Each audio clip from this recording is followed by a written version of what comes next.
Hello student, मैं हूँ रीना। आप देख रहे हैं रीना एकेडमी चैनल। आप सभी का मेरे चैनल पर स्वागत है। मैं अपने आज के इस वीडियो में आपके लिए लाई हूँ कक्षा 8 हिंदी व्याकरण का पाठ नंबर 13, जिसमें आज हम सभी लोग वाक्य विचार के बारे में पढ़ेंगे। तो स्टूडेंट, आप सभी अंत तक बने रहे हमारे साथ इस वीडियो में। इस वीडियो के अंत तक आपको वाक्य विचार से संबंधित संपूर्ण जानकारियां दी जाएगी। तो आइए हम इस पाठ को पढ़ना और समझना शुरू करते हैं। तो बच्चों, हम जानते हैं कि हमारे मुंह से निकली हुई ध्वनियों से वर्ण, वर्णों के मेल से शब्द तथा शब्दों के सार्थक मेल से वाक्य बनते हैं। अर्थात यहाँ पे ये कही जा रही है बातें, ये बातें बताई जा रही है कि हमारे मुंह से जो भी ध्वनियां यानी आवाजें निकलती हैं, वे आवाजें वर्ण, वर्ण का अर्थ होता है स्वर और व्यंजन, और वर्णों के मेल से शब्द, यानी जो भी हमारे मुंह से ध्वनियां निकलती हैं, ध्वनि का अर्थ होता है आवाज, और वो आवाजें वर्णों के मेल से बनी होती हैं, और वर्ण होते हैं स्वर और व्यंजन। फिर स्वर और व्यंजनों के मिलाने से शब्द बनते हैं। फिर शब्दों को मिलाने से मतलब कई शब्द मिला करके एक जो है सार्थक वाक्य बनाया जाता है। तो इस तरह से हमारे मुंह से निकली हुई आवाजें वर्ण होते हैं, वर्ण में स्वर और व्यंजन होते हैं, स्वर और व्यंजन को मिला करके कुछ शब्द बनते हैं, फिर कुछ शब्दों को मिला करके वाक्य बनते हैं। तो इस तरह से ये वाक्य कहलाते हैं। एक वाक्य में अनेक शब्द होते हैं तथा इन शब्दों को पद कहते हैं। यानी जो वाक्य होते हैं, जो सेंटेंसेस होते हैं, उसमें कई शब्द को मिला करके वाक्य बनाया जाता है, और जो शब्द होते हैं, शब्द को ही हिंदी व्याकरण में पद कहा जाता है। ये सभी पद यानी शब्द मिलकर वाक्य का पूरा अर्थ प्रकट करते हैं। तो ये जो शब्द होते हैं, जो पद होते हैं, जो वाक्यों को बनाया जाता है शब्दों को जोड़ करके, तो ये सभी शब्द मिलकर ही वाक्य का हमको अर्थ बताते हैं। जैसा कि यहाँ पे एग्जाम्पल में 2 वाक्य दिया गया है। एकांश पुस्तक पढ़ रहा है, प्रखर पतंग उड़ा रहा है। तो आप देख सकते हैं इस वाक्यों में, मतलब ये जो वाक्य है, इसमें कई शब्द मिलकर के एक वाक्य बनाए हैं, जिसका अर्थ हमें क्या पता चल रहा है कि एकांश नाम का कोई बच्चा है, कोई बालक है जो पुस्तक यानी किताब पढ़ रहा है। इस दूसरे वाक्य से हमको पता चल रहा है कि कई शब्द मिलकर के इस वाक्य को बनाए हैं। इसमें प्रखर नाम का कोई बच्चा है जो पतंग उड़ाने का काम कर रहा है। तो इस तरह से हमने देखा कि एकांश जो है शब्द है, पुस्तक शब्द है, पढ़ शब्द है, रहा है शब्द है, और इन शब्दों को जो है जोड़ करके एक वाक्य बनाया गया है। और ये शब्द जो बने ये स्वर और व्यंजनों के मेल से बने हैं, और स्वर और व्यंजन को वर्ण कहा जाता है। इस तरह से वर्णों के मेल से शब्द बने, शब्दों के मेल से वाक्य बने, और वाक्य कोई एक निश्चित अर्थ बता रहा है। तो अब इसकी परिभाषा देख लेते हैं वाक्य की। किसी भाव या विचार को व्यक्त कराने वाला यानी बताने वाला पदों का व्यवस्थित सार्थक समूह, यानी शब्दों का व्यवस्थित सार्थक यानी सही अर्थ बताने वाला समूह यानी ग्रुप ही वाक्य कहलाता है। अर्थात किसी भाव या विचार को, भाव का अर्थ होता है फीलिंग, यानी कोई अपने फीलिंग को या फिर उसके मन में क्या विचार चल रहे हैं, क्या बातें आ रही हैं, इन बातों को किसी को बताने के लिए शब्दों का व्यवस्थित सार्थक समूह, यानी पदों का अर्थ होता है शब्दों का कोई व्यवस्था से, क्रम से जो हम एक समूह, वाक्य का समूह बनाते हैं जो कि सार्थक यानी सही अर्थ बताने वाला हो, वही वाक्य कहलाता है। अब आगे है वाक्य के अंग। तो वाक्य के 2 अंग होते हैं, यानी वाक्य का जो पार्ट होता है वो 2 होता है, उद्देश्य और विधेय। तो इसमें हम बारी बारी से उद्देश्य और विधेय को पढ़ते हैं। तो पहले पढ़ेंगे हम उद्देश्य। उद्देश्य को इंग्लिश में कहते हैं सब्जेक्ट। तो मयंक बाजार जा रहा है, रचना चित्र बना रही है। तो इन दोनों वाक्यों में मयंक और रचना ये दोनों उद्देश्य हैं यानी सब्जेक्ट हैं।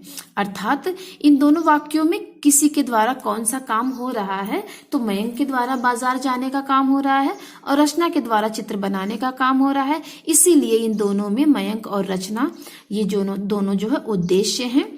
तो इसकी परिभाषा है उद्देश्य का, वाक्य में जिसके विषय में कुछ कहा जाता है उसे उद्देश्य कहते हैं। यानी जो सेंटेंस है उस सेंटेंस में किसके विषय में मतलब बातें हो रही है, वो क्या कर रहा है, वही उद्देश्य होता है। जैसा कि यहाँ पे मयंक के बारे में बात हो रही है, इसमें रचना के बारे में बात हो रही है। तो इस वाक्य में मयंक और इस वाक्य में रचना ये दोनों उद्देश्य यानी सब्जेक्ट हैं। अब हमारा जो है वाक्य का जो दूसरा पार्ट है, जो अंग है विधेय, हम उसके बारे में पढ़ेंगे। तो यहाँ पे 2 उदाहरण है। चिड़िया दाना चुग रही है, बच्चे पतंग उड़ा रहे हैं। तो उपयुक्त वाक्यों में दाना चुग रही है तथा पतंग उड़ा रहे विधेय है, क्योंकि ये कार्य उद्देश्यों द्वारा किए जा रहे हैं। अर्थात कर्ता द्वारा जो भी काम किया जाता है, उद्देश्य के द्वारा जो भी कार्य हो रहा होता है, वही जो है विधेय कहलाता है। जैसा कि यहाँ पे जो है इस वाक्य में चिड़िया जो है उद्देश्य है, लेकिन चिड़िया के द्वारा काम क्या हो रहा है, दाना चुगने का, तो दाना चुग रही है, ये वाक्य जो है विधेय हो जाएगा।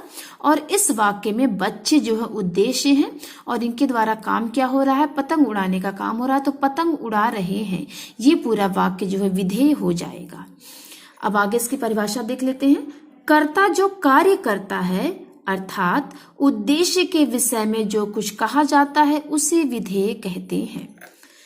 तो यहाँ पे बस हमें यही समझना है उद्देश्य में कि वाक्य को, जो वाक्य है उस वाक्य में किसके विषय में कौन सी बातें हो रही हैं, वो कर क्या रहा है, तो जिसके बारे में बातें हो रही होती वही उद्देश्य होता है। और उस उद्देश्य के विषय में जो कहा जाता है, यानी वो उद्देश्य जो है वो कार्य क्या कर रहा है, सब्जेक्ट काम कौन सा कर रहा है, तो सब्जेक्ट के द्वारा किया गया कार्य विधेय, और जो कार्य को करने वाला होता है अर्थात जो कर्ता होता है वही उद्देश्य होता है। अब आगे है, जब वाक्य में कर्ता के साथ कुछ अन्य शब्द जुड़े होते हैं जिनके द्वारा कर्ता के विषय में और अधिक जानकारी मिलती है, तो ऐसे शब्दों को उद्देश्य का विस्तार कहते हैं तथा मूल विधेय को पूर्ण करने के लिए प्रयोग किए गए शब्द विधेय का विस्तार कहलाते हैं। अर्थात स्टूडेंट, अभी तो हमने सिंपल वाक्यों के जरिए उद्देश्य और विधेय को समझा था। इसमें आगे बताया जा रहा है कि जब कोई ऐसा वाक्य हो जिसमें कर्ता के साथ कुछ और भी शब्द जुड़े हों जिनके द्वारा कर्ता के विषय में हमें और अधिक विस्तृत जानकारी मिलती है, मतलब हमको पता चलता है कि कर्ता के बारे में और क्या इस वाक्य में बताया गया है, तो ऐसे शब्दों को हम उद्देश्य का विस्तार कहते हैं। उद्देश्य कौन है? उद्देश्य है किसी काम को करने वाला, कर्ता ही उद्देश्य होता है। तो अगर कर्ता के बारे में और अधिक से मतलब बातें बताई गई हो तो उसे उद्देश्य का विस्तार कहते हैं। और मूल विधेय को पूर्ण करने के लिए प्रयोग किए गए शब्द विधेय का विस्तार कहलाते हैं।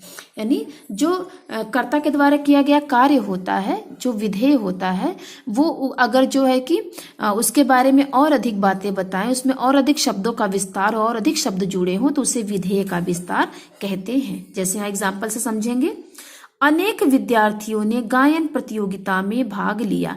ये एक वाक्य है, इस वाक्य के जरिए हम समझते हैं यहाँ उद्देश्य कौन है? विद्यार्थियों ने। यहाँ पे विद्यार्थियों ने शब्द जो उद्देश्य है, और उद्देश्य का विस्तार क्या है? अनेक शब्द, क्योंकि यहाँ पे बहुत से विद्यार्थियों ने भाग लिया है, तो यहाँ पे उद्देश्य यानी सब्जेक्ट जो है, कर्ता जो विद्यार्थी है, और उद्देश्य का विस्तार अनेक शब्द है। यहाँ पे विधेय जो है भाग लिया है, यहाँ पे भाग लिया वाक्य जो है ये शब्द ये विधेय है, लेकिन विधेय का विस्तार वाला शब्द है गायन प्रतियोगिता में। तो इस तरह से आप समझ गए होंगे बच्चों इस उदाहरण के जरिए कि यहाँ पे उद्देश्य यानी जो सब्जेक्ट है विद्यार्थी है, अनेक शब्द जो है उद्देश्य का विस्तार है, और विधेय शब्द है भाग लिया, लेकिन विधेय का विस्तार शब्द है गायन प्रतियोगिता में। अब नेक्स्ट है वाक्य का वर्गीकरण, यानी वाक्य को हम कितने आधारों पे बांटेंगे इसके बारे में यहाँ बताया जा रहा है। तो वाक्य को 2 आधारों पे बांट सकते हैं, अर्थ के आधार पर और रचना के आधार पर। तो इसका जो सबसे पहला वाला भेद अर्थ के आधार पर वाक्य के भेद, इसको हम पढ़ लेते हैं। तो अर्थ के आधार पर वाक्य के 8 भेद होते हैं, यानी अगर हम मीनिंग के आधार पर हम वाक्यों को बांटें तो उसके जो है 8 प्रकार होंगे। विधानवाचक, निषेधात्मक, प्रश्नवाचक, संकेतवाचक, संदेहवाचक, इच्छावाचक, आज्ञावाचक और विस्मयवाचक। तो इसमें बारी बारी से हम एक एक जो भेदों को पढ़ते हुए आगे बढ़ते हैं। तो सबसे पहला भेद है विधानवाचक वाक्य। तो विधान का अर्थ होता है मतलब किसी सामान्य जो रूप से कोई काम हो रहा हो उसका हमको पता चले, वही विधान कहलाता है। मतलब किसी समय का पता चले, सरल शब्दों में समय का पता चले किसी काम के होने में, उसका विधान का अर्थ होता है। निषेध मतलब होता है नहीं के अर्थ में। प्रश्नवाचक यानी कहीं भी क्वेश्चन जो किया गया। संकेतवाचक मतलब इशारा। संदेहवाचक मतलब जहाँ पे संदेह किया जा रहा हो, वहां पे मतलब ऐसा सोचा जा रहा हो कि वहां पे कुछ न कुछ संदेह वाली बात हो। इच्छावाचक मतलब अपनी इच्छा जताना। आज्ञावाचक मतलब किसी को जो है अनुमति देना, आज्ञा देना। विस्मयवाचक मतलब जहाँ पे डर के कुछ भाव हो। तो इसमें पहला है विधानवाचक वाक्य। तो जिस वाक्य से किसी क्रिया के करने या होने का सामान्य रूप का बोध हो उसे विधानवाचक वाक्य कहते हैं। यानी कुछ ऐसे वाक्य होते हैं जिससे क्रिया के करने या होने के हमें सामान्य रूप मतलब जो जनरल तरीका होता है वो हमको पता चलता है, उसका ज्ञान होता है, तो वही विधानवाचक वाक्य कहलाते हैं। इस एग्जाम्पल है इसमें, तुषार विद्यालय जाता है, पक्षी उड़ते हैं। तो आप देख रहे हैं सरल सा वाक्य, सिंपल सा वाक्य है। तो तुषार का विद्यालय जाना, पक्षी का उड़ना, इसलिए विधानवाचक वाक्य के एग्जाम्पल है। अब नेक्स्ट है निषेधात्मक वाक्य। तो जिस वाक्य से किसी कार्य या क्रिया के न होने का बोध हो उसे निषेधात्मक वाक्य कहते हैं। यानी कुछ ऐसे कार्य हैं जो नहीं हो रहे हों, इन शब्दों का हमें पता चले, वही निषेधात्मक वाक्य कहलाते हैं। जैसे शीला नृत्य नहीं करती है, माँ बाजार नहीं जाती है। तो इन दोनों वाक्यों से हमको पता चला कि यहाँ पे कोई भी काम नहीं हो रहा है, इसलिए ये निषेधात्मक वाक्य के एग्जाम्पल है। अब नेक्स्ट है प्रश्नवाचक वाक्य। तो जब वाक्य में कोई प्रश्न पूछा जाता है तो उसे प्रश्नवाचक वाक्य कहते हैं। यानी जिस वाक्य से हमें किसी से कोई क्वेश्चन करना है, कोई क्वेश्चन पुटअप करना है, तो ऐसे अगर वाक्य आ जाए तो वो प्रश्नवाचक वाक्य कहलाते हैं। जैसे शिवांक कहाँ जा रहा है, क्या सुमेधा नृत्य करती है। यानी इन दोनों वाक्यों के जरिए किसी से क्वेश्चन किया जा रहा है, इसलिए प्रश्नवाचक वाक्य है। अब नेक्स्ट है संकेतवाचक वाक्य। तो जिस वाक्य में एक क्रिया दूसरी क्रिया पर निर्भर होती है उसे संकेतवाचक वाक्य कहते हैं।